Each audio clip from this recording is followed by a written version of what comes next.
নমস্কাৰ medieval history of Assam মধ্যযুগৰ অসমৰ আন এটা ভিডিঅ'লৈ আপোনালোকক স্বাগতম জনাইছো মই ইতিমধ্যে মধ্যযুগৰ অসমৰ ওপৰত কেইবাটাও ভিডিঅ' বনাইছো কেনেকৈ অসমত মধ্যযুগৰ পাতনি মেলিছিল সেইখিনি সময়ত হোৱা মুছলিম ইনভেজনছ বিলাকৰ বিষয়ে তাৰোপৰি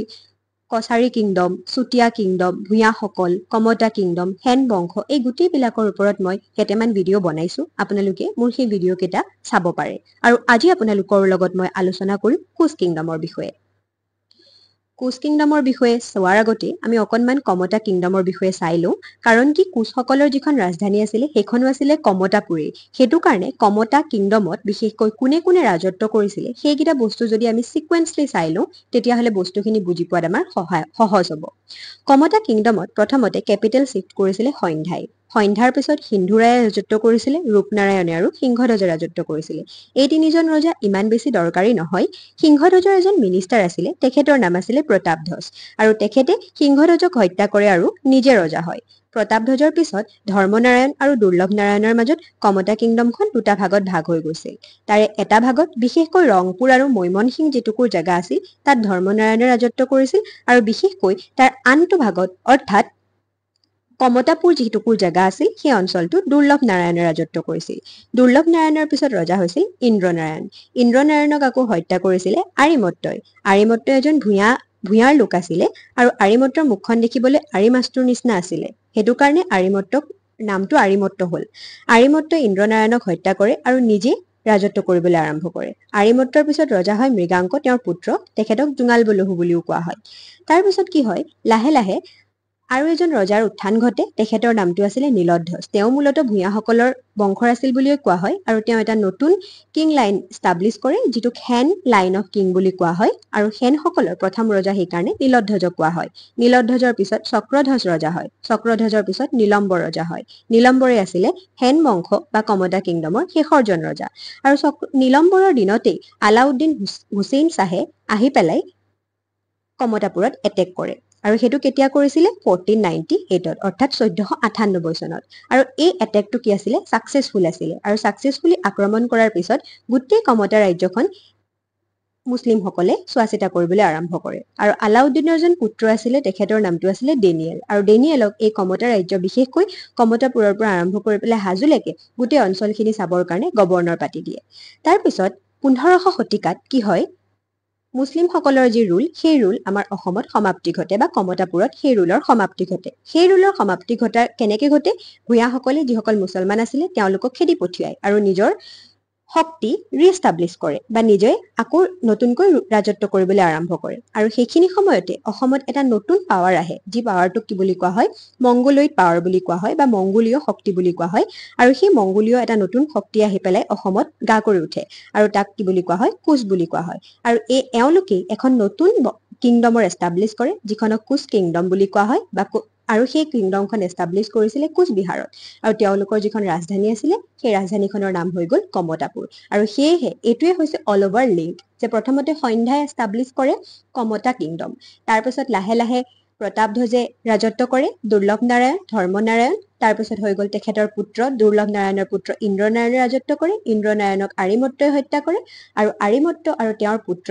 মৃগাংকৰ পাছত নীলধ্বজে হেন বংশৰ এষ্টাব্লিছ কৰে তাৰপিছত নীলধ্বজৰ হেন বংশৰ শেষৰ ৰজাজনৰ নাম আছিল নীলম্বৰৰ দিনতে মুছলিম ইনভেজন হয় মুছলিমসকলে অলপ দিন ৰুল কৰে ভূঞাসকলে মুছলিমসকলক খেদি পঠিয়ায় আৰু তাৰপিছত ভূঞাসকলে নিজৰ ৰুল এষ্টাব্লিছ কৰে আৰু তাৰপিছত ভূঞাসকলৰ লগত কাজিয়া ডিফিট কৰে বিশেষকৈ কোচসকলে আৰু কোচসকলে নিজাববীয়াকৈ এখন ৰাজ্য এষ্টাব্লিছ কৰে আৰু সেইখনেই হৈছে কোচ ৰাজ্য বা কোচ কিংডম আৰু আজি আমি সেই কোচ কিংডমৰ বিষয়ে আলোচনা কৰিম কোচ কিংডমৰ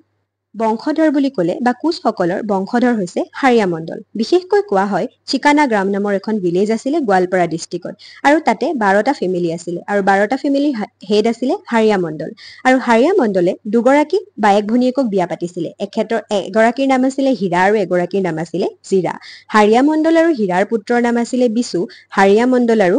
জিৰাৰ পুত্ৰৰ নাম আছিলে চিচু আৰু এই হাৰিয়া মণ্ডল আৰু হীৰাৰ পুত্ৰ যি বিচু আছিলে সেই বিচুৱে কোনখন বংশৰ এষ্টাব্লিছ কৰিছিলে কোচ বংশৰ বা কোচ কিংডমৰ এষ্টাব্লিছ কৰিছিলে বিচুৱে পিছত নাম গ্ৰহণ কৰে বিশ্বসিংহ আৰু বিশ্বসিংহই আছিলে কোচ কিংডমৰ ফাউণ্ডাৰ বিশ্বসিংহই তেখেতৰ যিখন ৰাজ্য সেই ৰাজ্যখন কৰতয়া ৰিভাৰৰ পৰা আৰম্ভ কৰি পেলাই একদম পূবৰ বৰনদীলৈকে বিস্তাৰিত কৰিছিলে তেখেতে নিজকে 1527 খ্ৰীষ্টাব্দত ৰজা হিচাপে ঘোষণা কৰে তেখেতৰ কিংডমখন আছিলে কোচবিহাৰ আৰু কেপিটেলখন আছিলে কমতাপুৰ তেখেতে হিন্দুজিমক ফলো কৰিছিলে আৰু তেখেতে শিৱকো পূজা কৰিছিলে দুৰ্গাক পূজা কৰিছিলে আৰু বিষ্ণুকো পূজা কৰিছিলে আৰু কোৱা হয় যে কামাখ্যা দেৱীকো তেখেতে পূজা কৰিছিলে বিশেষকৈ কামাখ্যা টেম্পল ৰিবিল্ড কৰিছিল বুলিও কোৱা হয় কোনে ৰিবিল্ড কৰিছিলে বুলি কোৱা হয় বিশ্বসিংহই পিছত কিন্তু নৰনাৰায়ণেও এই কামাখ্যা মন্দিৰ ৰিবিল্ড কৰিছিলে এই বিশ্বসিংহই ব্ৰাহ্মণ সকলকো আমাৰ অসমলৈ লৈ আনিছিলে কনৌজৰ পৰা মিথিলাৰ পৰা নৱদ্বীপৰ পৰা গৌড়ৰ পৰা আৰু বেনাৰসৰ পৰা তেখেত এজন গ্ৰেট এডমিনিষ্ট্ৰেটৰ আছিলে কাৰণে তেখেতে এখন ইমান ডাঙৰ ৰাজ্য এষ্টাব্লিছ কৰিব পাৰিছিলে বিশ্বসিংহৰ মৃত্যু হয় 1540 চনত আৰু বিশ্বসিংহৰ যেতিয়া মৃত্যু হয় তেওঁৰ ল'ৰা ছোৱালীসকলৰ মাজত বিশেষকৈ ল'ৰাসকলৰ মাজত যুদ্ধ হয় কোন ৰজা হ'ব কাৰণ কি তেওঁ 18জন ল'ৰা সন্তান আছিলে আৰু তেওঁ কেইবাগৰাকীও ৱাইফ আছিলে বা পত্নী আছিলে তেখেতৰ মৃত্যুৰ সময়ত মল্লদেৱ আৰু শুক্লধ্বজ ৰাজ্যত উপস্থিত নাছিলে আৰু তাৰে সুবিধা লৈ তেখেতৰ এজন পুত্ৰ বিশেষকৈ নৰসিংহই ৰজা হৈছিলে আৰু যেতিয়া মল্লদেৱ আৰু শুক্লধ্বজে এই কথা গম পায় তেওঁলোকে আহি পেলাই নৰসিংহক এটেক কৰে আৰু এটেক কৰি পেলাই কৰাৰ কাৰণে নৰসিংহ পলাই যায় মৰাণলৈ আৰু তাতো গৈ পেলাই মল্লদেৱ আৰু শুক্লধ্বজে নৰসিংহৰ লগত যুদ্ধ কৰে আৰু তাৰ পিছত নৰসিংহ কলে গুচি যায় নেপাললৈ যায় আৰু নেপালৰ পৰা কাশ্মীৰলৈ যায় পিছত কোৱা হয় যে তেখেতে ভূটানত বহুদিন ৰুল কৰিছিলে কিন্তু এইটো কিমান সঁচা ইতিহাসত ইমান বেছিকৈ এভিডেন্স পোৱা নাযায় নৰসিংহক পৰাস্ত কৰাৰ পিছত মল্লদেৱ ৰজা হয় আৰু মল্লদেৱকী আমি নৰনাৰায়ণ হিচাপে জানো তেখেতে 1540ৰ পৰা 1587লৈকে কোচ কিংডমত ৰাজত্ব কৰিছিলে মল্লদেৱে বিশেষকৈ এটা টাইটেল লৈছিলে মল্লদেৱে বিশেষকৈ এটা নাম লৈছিলে আৰু সেই নামটোৱে আছিলে নৰনাৰায়ণ আৰু তেখেতক নৰনাৰায়ণ হিচাপে তেখেত এজন যথেষ্ট শক্তিশালী অকল কোচ কিংডমৰে নহয় নৰ্থ ইষ্টৰ এজন যথেষ্ট শক্তিশালী ৰজা হিচাপে চিহ্নিত হৈছিলে মল্লদেৱৰ ভায়েক আছিলে শুক্লধ্বজ আৰু শুক্লধ্বজক কি বুলি কোৱা হয়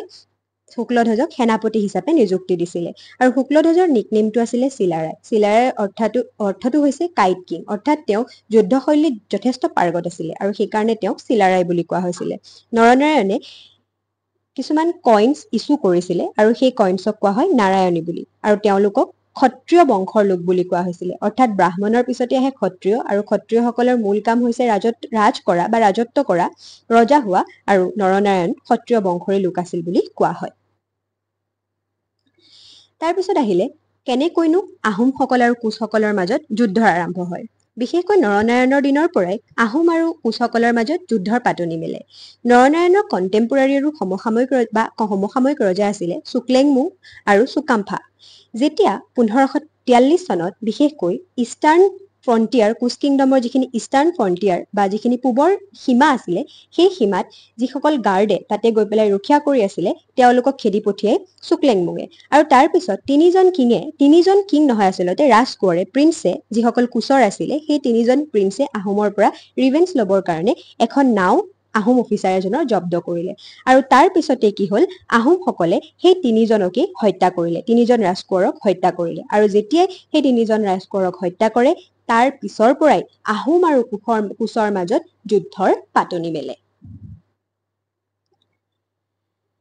তেওঁলোকৰ মাজত তিনিখন বেটেল হৈছিলে বুলি কোৱা হয় প্ৰথম বেটেলখন হৈছিলে দৰং ডিষ্ট্ৰিক্টত ছেকেণ্ডৰখন কলিয়াবৰত থাৰ্ডৰখন হৈছিলে চোলাত আৰু তিনিখনতেই বিশেষকৈ আহোমসকল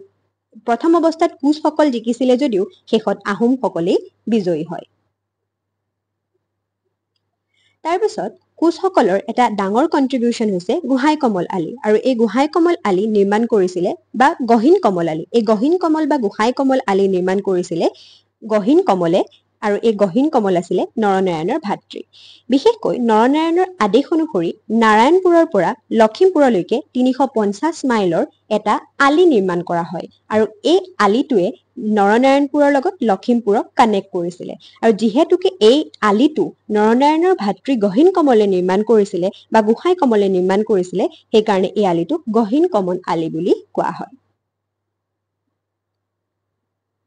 এই আলিটো নিৰ্মাণৰ পাছতেই এখন যুদ্ধ হৈছিলে আৰু সেই যুদ্ধখনক কোৱা হয় বেটেল অফ পিছলা। এই বেটেল অফ পিছলা কেতিয়া হৈছিলে? 1547 চনত। আলিটো কেতিয়া নিৰ্মাণ কৰা হৈছিলে? 1547 চনত। যদি আহে যে গহীন কমল আলি কোনে নিৰ্মাণ কৰিছিলে, তেতিয়া উত্তৰটো কি হ'ব? গোহাঁই কমল বা গহীন কমলে। কাৰ দিনত নিৰ্মাণ কৰা হৈছিলে? কোচসকলৰ দিনত। গহীন কমল আলি নিৰ্মাণ কৰাৰ পাছত বেটেল অফ পিছলা হয় 1547 চনত। আৰু এই 1547 চনত যেতিয়া এই আলিটো নিৰ্মাণ কৰা শেষ হয়, তেতিয়া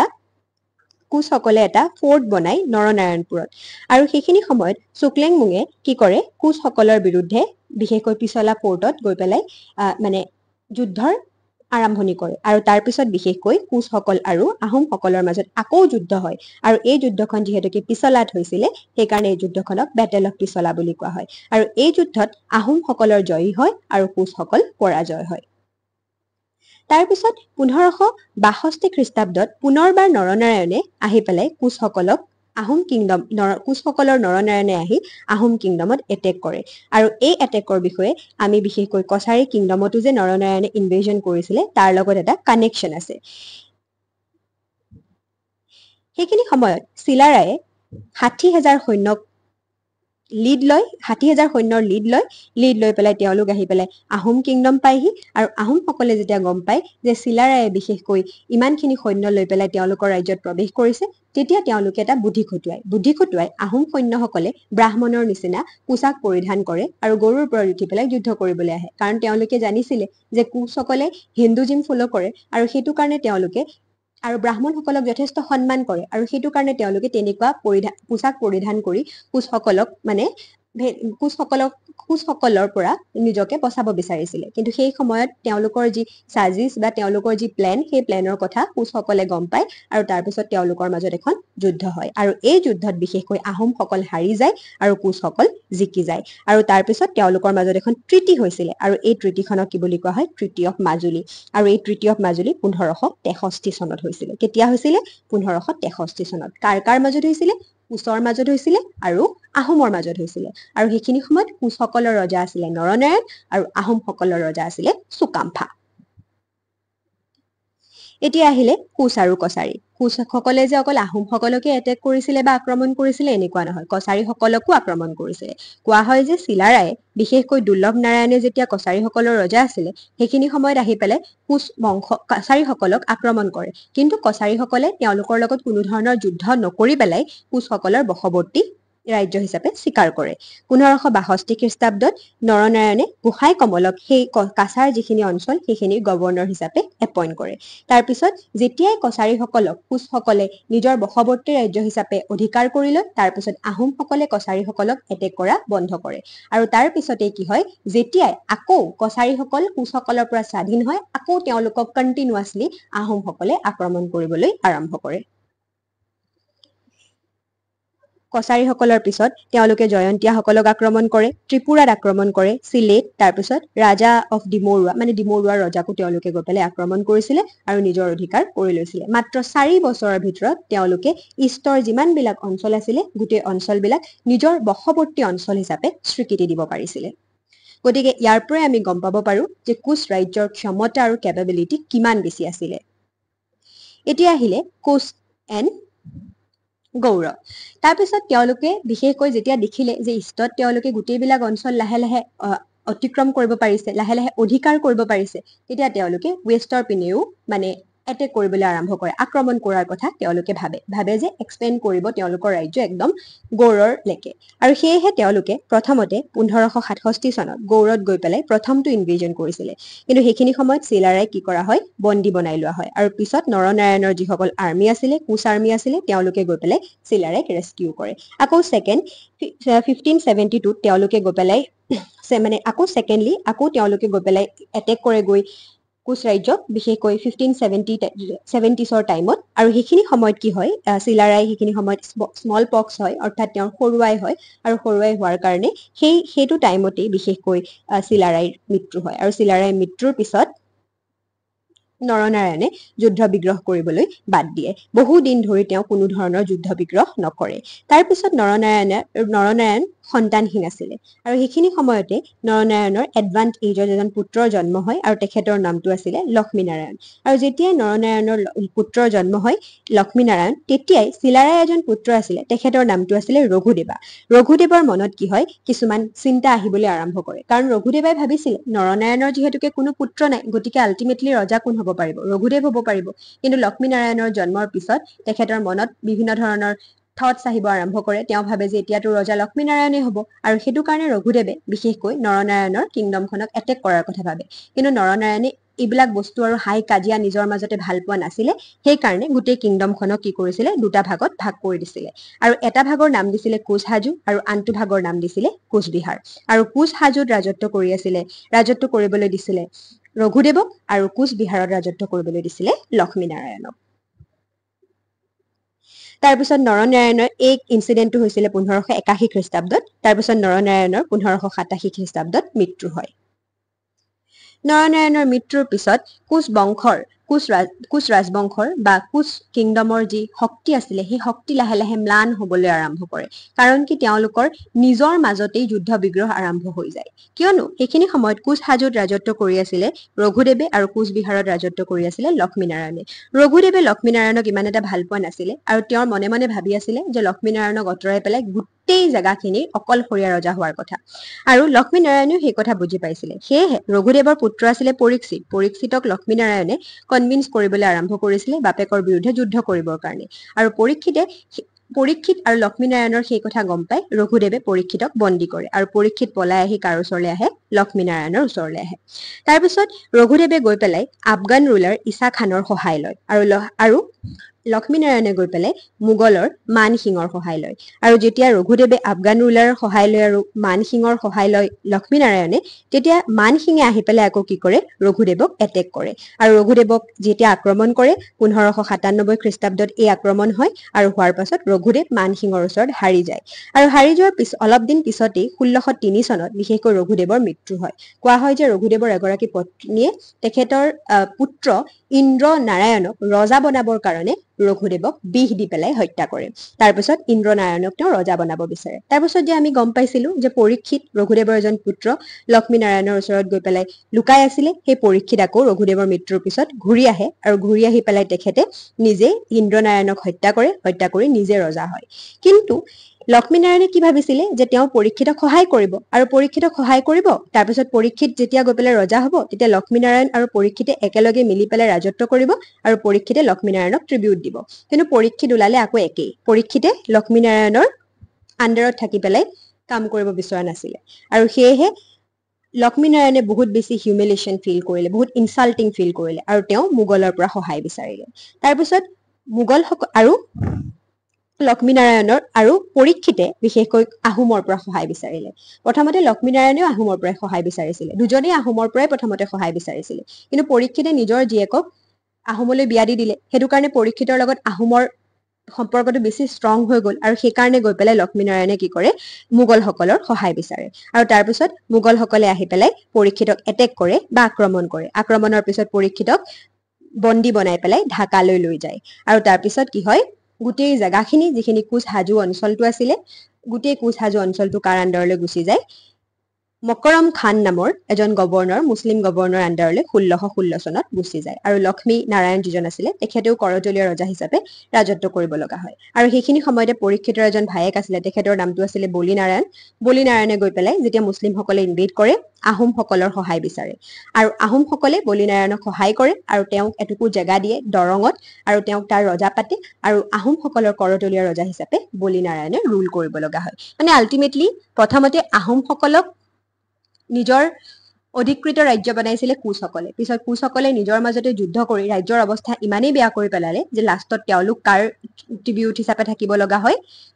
আহোমসকলৰ কৰতলীয়া ৰাজ্য হিচাপে থাকিবলগীয়া হয় আৰু এনেকৈয়ে মুছলমানসকলৰ আক্ৰমণৰ কাৰণেই হওক বা তেওঁলোকৰ নিজৰ মাজত হোৱা কণ্ডলৰ কাৰণেই হওক কোচ বংশৰ যি শক্তি সেই শক্তি ম্লান হৈ যায় অৰ্থাৎ নৰনাৰায়ণ আৰু চিলাৰায়ে যি কষ্ট কৰি ইমান এখন ডাঙৰ সাম্ৰাজ্যৰ প্ৰতিষ্ঠা কৰিছিলে সেই সাম্ৰাজ্য তেওঁলোকৰ ছাকচেছৰ্ছ বিলাকে সম্পূৰ্ণ ধ্বংস কৰি পেলায় এতিয়া আমি চাইলো যে নৰনাৰায়ণৰ কন্ট্ৰিবিউচনৰ বিষয়ে নৰনাৰায়ণৰ কন্ট্ৰিবিউচন অকল যে ৰাজ্য বিস্তাৰ কৰাৰ ক্ষেত্ৰতে আছিল তেনেকুৱা নহয় তেখেতে কামাখ্যা কামাখ্যা টেম্পল ৰিবিল্ড কৰিছিলে নৰনাৰায়ণৰ দিনতে নৱবৈষ্ণৱ আন্দোলনৰ আৰম্ভণি হৈছিলে বিশেষকৈ শংকৰদেৱক তেওঁলোকে যথেষ্ট চিলাৰায় নৰনাৰায়ণ যথেষ্ট ছাপোৰ্ট কৰিছিলে প্ৰথমতে শংকৰদেৱে আহোমসকলৰ ছাপোৰ্ট বিচাৰি লিখিছিলে কিন্তু পোৱা নাছিলে পিছত নৰনাৰায়ণে তেওঁক যথেষ্ট ছাপোৰ্ট কৰে তেওঁ সত্ৰ প্ৰতিষ্ঠা কৰিছিলে শংকৰদেৱে তাৰপিছত সেইখিনি সময়তে বিশেষকৈ নৰনাৰায়ণক অসমৰ বিক্ৰমাদিত্য বুলিও কোৱা হয় তাৰপিছত সেইখিনি সময়ত বিশেষকৈ মাধৱদেৱ শংকৰদেৱৰ লগতে ৰাম সৰস্বতী তাৰপিছত অনন্ত কণ্ডলী শ্ৰীধৰ এই গোটেই সকল লোক তেওঁৰ সভাৰ সভাকপি আছিলে আৰু তাৰো প্ৰতি প্ৰত্যেকজনকেই তেওঁ কি দিছিলে সমানে এটেনশ্যন দিছিলে বা সমানে সন্মান জনাইছিলে আৰু তাৰোপৰি ৰাল্ফ ফিট এজন পৰ্তুগীজ ট্ৰেভেলাৰ তেওঁ কোচ বংশৰ দিনতে আমাৰ অসমলৈ ভ্ৰমণ কৰিবৰ কাৰণে আহিছিলে এইখিনি আছিলে ওভাৰঅল কোচ বংশৰ বিষয়ে তাৰ প্ৰথম ৰজাজনৰ নাম আছিলে বিশ্বসিংহ তাৰপিছত আমি কি পালো যে নৰনাৰায়ণ আছিলে সবতকৈ ফেমাছ ৰুলাৰ বা গ্ৰেট ৰুলাৰ আছিলে অকল যে কোচ বংশৰে গ্ৰেট ৰুলাৰ আছিলে তেনেকুৱা নহয় কিন্তু যেতিয়া নৰনাৰায়ণৰ মৃত্যু হয় তাৰপিছত তেওঁলোকৰ নিজৰ মাজতে যি গৃহ কণ্ডল হৈছিলে তাৰ কাৰণে তেওঁলোকৰ ৰাজ্যৰ যি গৌৰৱ সেই গৌৰৱ ম্লান হয় এতিয়া হয়গ্ৰীৱ মাধৱ মন্দিৰটো কোচ বংশৰ দিনতে ৰিবিল্ড কৰা হৈছিলে বিশেষকৈ ৰঘুদেৱে ৰিবিল্ড কৰিছিলে বুলি কোৱা হয় তাৰপিছত এতিয়া আমি কেইটামান MCQ চাই লওঁ Which of the following Ahom king signed the Treaty of Majuli with Kosh King Naranarayan? কোনজনে Treaty of Majuli সাইন কৰিছিলে ইয়াতে কৈছে সুকাম্ফা প্ৰমত্ত সিংহ সুকাফা শুদ্ধ উত্তৰটো হ'ব কি সুকাম্ফা গতিকে অপচন নম্বৰ A সুকাম্ফা তাৰপিছতে দিছে চাওক In which year King Naranarayan was died? কেতিয়া নৰনাৰায়ণৰ মৃত্যু হৈছিল শুদ্ধ উত্তৰটো হ'ব অপচন A 1587 নৰনাৰায়ণৰ মৃত্যু হৈছিল তাৰপিছতো দিছে King বিশ্বসিংহ's father was বিশ্বসিংহৰ বাপেক কোন আছিলে পিতৃ কোন আছিলে ৰত্নধ্বজ পাল বীৰপাল none of above এগিটা নহয় গতিকে শুদ্ধ উত্তৰটো হ'ব হাৰিয়া মণ্ডল তেওঁৰ দুগৰাকী ওয়াইফ আছিলে এগৰাকীৰ নাম আছিলে হীৰা আৰু এগৰাকীৰ নাম আছিলে জিৰা হীৰা আৰু হাৰিয়া মণ্ডলৰ পুত্ৰ আছিলে যোনে পিছত নাম লয় বিশ্বসিংহ তাৰ পিছৰ প্ৰশ্নটো দিছে In 1585 Koch Kingdom visited by an English traveler আৰু সেই ট্ৰেভেলাৰজনৰ নাম কোন আছিল কি আছিলে ইয়াত শুদ্ধ উত্তৰটো কি হ'ব ৰাল্ফ ফিটছ তেখেতৰ নাম কি আছিলে ৰাল্ফ ফিটছ কোচ কিংটো কইনটো কি বুলি কোৱা হয় কোচ কইনক কি বুলি কোৱা হয় টাকা বুলি কোৱা নহয় সিকি বুলি কোৱা নহয় গতিকে কি বুলি কোৱা হয় নাৰায়ণী বুলি কোৱা হয় মানে নৰনাৰায়ণে যেহেতুকে ইস্যু কৰিছিলে সেইকাৰণে নাৰায়ণী বুলি কোৱা হয় অপচন নম্বৰ বি নাৰায়ণী কৈছে যে কোচ কিং নৰনাৰায়ণৰ মৃত্যুৰ পিছত কোচ ৰাজ্যখন কেইটা ভাগত ডিভাইড হৈ গৈছিলে দুটা ভাগত এটা ভাগৰ নাম কি আছিলে কোচবিহাৰ আৰু আনটো ভাগৰ নাম কি আছিলে কোচহাজুত ৰুল কৰিছিলে ৰঘুদেৱা আৰু কোচবিহাৰত ৰুল কৰিছিলে Lakshmi Narayan option number B Coochbehar and Kochhajo গতিকে ইমানখিনিয়ে আছিলে আমি ইয়াৰ পৰা কি গম পালো যে কোচ বংশৰ আৰম্ভণি কৰিছিলে বিশ্বসিংহৰ পিছত নৰনাৰায়ণ ৰজা হয় নৰনাৰায়ণৰ এজন ভাতৃ আছিলে শুক্লধ্বজ তেখেতক আমি চিলাৰায় বুলি জানো আৰু বীৰ চিলাৰায় দিৱস বিশেষকৈ 24 ফেব্ৰুৱাৰীত পতা হয় এটো আপোনালোকে মনত ৰাখিব MCQ আহিব পাৰে গতিকে গোটেইখিনি বস্তু ইম্পৰ্টেন্ট হয় তাৰপিছত কেনেকৈ গোটেই বংশটোৰ ধ্বংস হয় সেই গোটেইখিনি বস্তু আমি গম পালো গতিকে থ্যাংক ইউ আপোনালোকে যদি মোৰ ভিডিঅটো চাই ভাল পালে তেতিয়া হলে লাইক শেয়াৰ কমেন্ট আৰু সাবস্ক্ৰাইব কৰি দিব